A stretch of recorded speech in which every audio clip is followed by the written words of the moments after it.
গাজীপুরের মেয়েদের চোখের যে মায়া একবার তাকালেই ফিদা হয়ে যাবে ভাইয়া। হ্যালো এভরিওয়ান, আসসালামু আলাইকুম, welcome back to my new video. I hope সবাই অনেক বেশি ভালো আছেন। আলহামদুলিল্লাহ আমিও ভালো আছি। এই ভিডিওটা কিন্তু ঈদের পরের দিন করা। আমরা ঘুরতে গিয়েছিলাম একটু গাজীপুরের শালবনে, মানে আমাদের বাড়ির পাশে, ক্যান্টনমেন্টের পাশে। তো ওইখান থেকে আমরা ঘোরাফেরা করে অনেকগুলা ভিডিও ক্লিপ এবং হচ্ছে যে ছবি তুলে তারপর আমরা চলে যাব গাজীপুরের উদ্দেশ্যে। তো দেখেন এখানে আমি কিন্তু ছোট ছোট রিলস বা ভিডিও করতেছিলাম, সেগুলো থেকে আপনাদের সাথে শেয়ার করলাম, কারণ এখানে আমার অন্য কোনো ভিডিও করা হয়নি, তাই আর কি।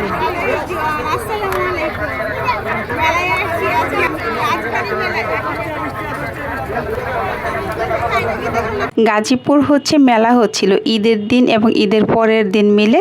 তো আমরা মেলাতে চলে গেছি, কারণ মেলাতে গেলে না অনেক বেশি ভালো লাগে। আর এটা হচ্ছে গাজীপুরের রাজবাড়ি কিন্তু প্রায় সময় মেলা হয়। তো আমরা হচ্ছে যাই কিছু মাটির জিনিস দেখতেছিলাম। তো আমাদের এক ভাবি গিয়েছে সাথে, উনি হচ্ছে মাটির কিছু জিনিস আনবে। তো আমার তো মাটির জিনিস দেখলে মনে চায় সব নিয়ে নেই। তারপর এখানে দেখেন আমি মাটির কিছু জিনিস দেখতেছিলাম আর দাম করতেছিলাম। যদিও আমি আনবো না, কারণ গাজীপুর থেকে ঢাকায় শুধু আমার মাটির জিনিস আনা দরকার নেই, যেহেতু ঢাকায় পাওয়া যায় তো আমি ঢাকাতেই কিনবো। তো এই হাড়িগুলা কিন্তু বেশ ভালো লাগতেছে, যেহেতু সামনে পহেলা বৈশাখ, এই হাড়িগুলা কিন্তু বেশ ভালো লাগে। আর পহেলা বৈশাখে তো মাটির জিনিসে খাবার রাখা, খাবার খাওয়া খুবই ভালো লাগে। আর মাটি মানেই হচ্ছে আমাদের জন্য একটা অন্যরকম মায়া। তো এইখানে আমি ঘুরে ঘুরে অনেক কিছুই দেখতেছিলাম, দেখাচ্ছিলাম আপনাদের। আর এই প্লেটগুলো তো অনেক বেশি ভালো লাগতেছিল। তারপর আমি দেখেছি হস্তশিল্পের কিছু জিনিসপত্র। দেখেন এই জিনিসগুলো কত সুন্দর না, হাতে কারুকাজ করা। এইগুলা কিন্তু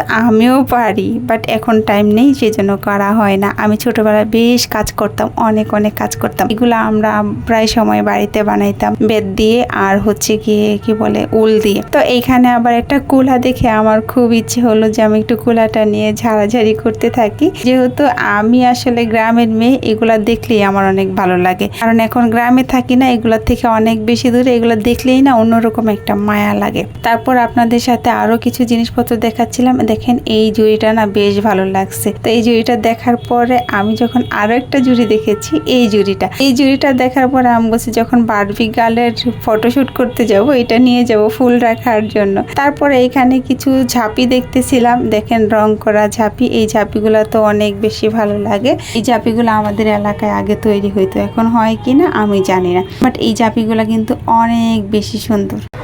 মিষ্টি লাগবে, মিষ্টি লাল মিষ্টি, সাদা মিষ্টি, মধু মিষ্টি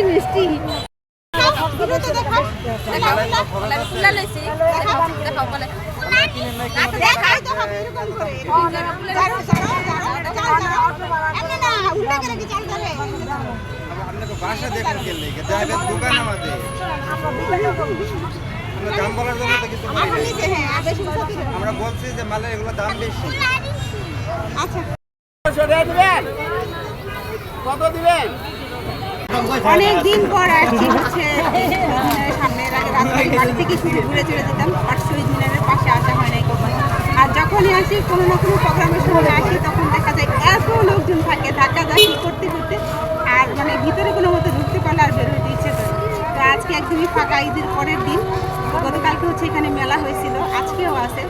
মোটামুটি হচ্ছে গিয়ে রাজবাড়ির মাঠে সবসময় মেলাই থাকে। তো গতকালকে হচ্ছে আর একটু বেশি ছিল আর একটু। তো গতকালকে আমরা আসি নাই, যেহেতু অনেক ভিড় হবে, আর এখন না অনেক ভিড়ের মধ্যে যাইতেও ইচ্ছে করে না, তো এই জন্য আসি নাই। তো আজকে একটু ঘুরতে আসছি আমরা, তো ভাবলাম যে আপনাদের সাথে একটু শেয়ার করি। তাড়াতাড়ি বার করতাম। কার এটা? কি এগুলা? খেলনা? কি খেলনা? আলিনার জন্য হচ্ছে মাটির হাড়ি পাতিল নিয়ে আসছি। হ্যাঁ, তোমার জন্য আর আলিনার জন্য, দুজনের জন্য মিললাম। তুমি একটু সরো, মাথার এই দিকে দাও। তুমি এই যে তুমি এদিকে আসো, আন্টির এদিকে রেখে দাও। এই যে এটা কি গো? এটা কি গো? চুলা। এটা কি? কলসি। এটা কি? পাতিল। আমাকে দাও। দাও। এটা কি? এটা রাখনা না, এটা ওই যে পাতিল রাখার জন্য, ওই যেরকম।